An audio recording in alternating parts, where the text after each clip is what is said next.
Islamabad high court के 4 जजेस ने 27वीं आईनी तरमीम चैलेंज करने का फैसला कर लिया है। 4 जजेस की जानिब से दरखास्त तैयार करके सुप्रीम कोर्ट भिजवा दी गई है। सुप्रीम कोर्ट अमले ने दरखास्त मौसूल करने से भी इनकार कर दिया, जबकि सुप्रीम कोर्ट अमले का मौक़िफ़ है कि आईनी दरखास्त दायर करने का फोरम अब वफाकी आईनी अदालत है। दरखास्त दायर करने वालों में justice Mohsin Kayani, justice Babar Sattar, justice Sardar Ejaz Ishaq और जस्टिस समन रिफत शामिल हैं। मजीद जान लेते हैं इस मामले पर। वसीम मलिक हमारे साथ हैं। वसीम, अपडेट कीजिएगा। देखिए, बिल्कुल इस्लामाबाद हाई कोर्ट के 4 आज़िज़ सर्विस जजेस का इस हवाले से एक बड़ा फैसला सामने आया है। उन्होंने 27वीं आईनी तरमीम को चैलेंज करने का फैसला किया है और उस हवाले से एक दरखास्त जो है वो तैयार की गई है और दरखास्त तैयार करके सुप्रीम कोर्ट ऑफ पाकिस्तान में दायर करने की कोशिश की गई है।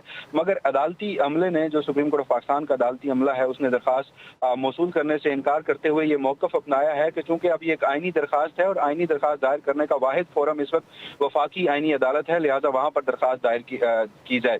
इसके साथ साथ दरखास्त में 4 जजेस की जानिब से वफाक और वफाकी आईनी अदालत को फरीक बनाया गया है और उसमें ये इस्तदा की गई है कि 27वीं आईनी तरमीम के जो मुतादिद सेक्शंस हैं वो आइन के बुनियादी असूलों के खिलाफ हैं, लिहाजा इनको कलअदम करार दिया जाए। और साथ ये भी कहा गया है कि जो जुडिशल कमीशन ऑफ पाकिस्तान और सुप्रीम जुडिशल काउंसिल की असर तश्कील की गई है, ये भी अदालती दायरा अख्तियार जो है उसकी खिलाफ वर्जी है। और साथ ये भी कहा गया है कि 27वीं आईनी तरमीम का सेक्शन 41 जो है वो जजेस की सर्विस टर्म्स को मुतासिर करता है, लिहाजा सुप्रीम कोर्ट के अल जिहाद ट्रस्ट केस के फैसले की रोशनी में 27वीं आईनी तरमीम का ये जो सेक्शन है ये भी कलअदम करार दिया जाए। ताहम अभी इतलात ये हैं कि सुप्रीम कोर्ट के जो डायरी ब्रांच के अमले ने ये दरखास्त जो है वो मौसूल करने से इनकार किया है। अब देखना ये है कि क्या इस दरखास्त को वफाकी आईनी अदालत में दायर किया जाता है या नहीं। जी ठीक है, शुक्रिया वसीम मलिक, आपने हमें अपडेट किया इस बारे।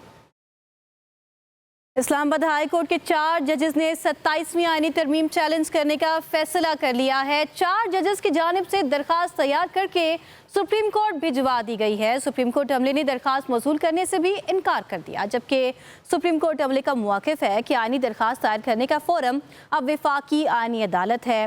दरखास्त दायर करने वालों में justice Mohsin Kayani, justice Babar Sattar, justice Sardar Ejaz Ishaq और जस्टिस समन रिफत शामिल हैं। मजीद जान लेते हैं इस मामले पर। वसीम मलिक हमारे साथ हैं। वसीम, अपडेट कीजिएगा।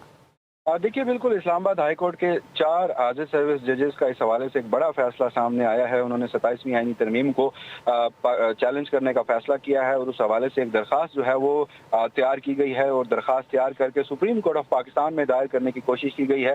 मगर अदालती अमले ने, जो सुप्रीम कोर्ट ऑफ पाकिस्तान का अदालती अमला है, उसने दरखास्त मौसूल करने से इनकार करते हुए ये मौक़िफ़ अपनाया है कि चूँकि अब ये एक आईनी दरखास्त है और आईनी दरखास्त दायर करने का वाहिद फोरम इस वक्त वफाकी आईनी अदालत है, लिहाजा वहाँ पर दरखास्त दायर की जाए।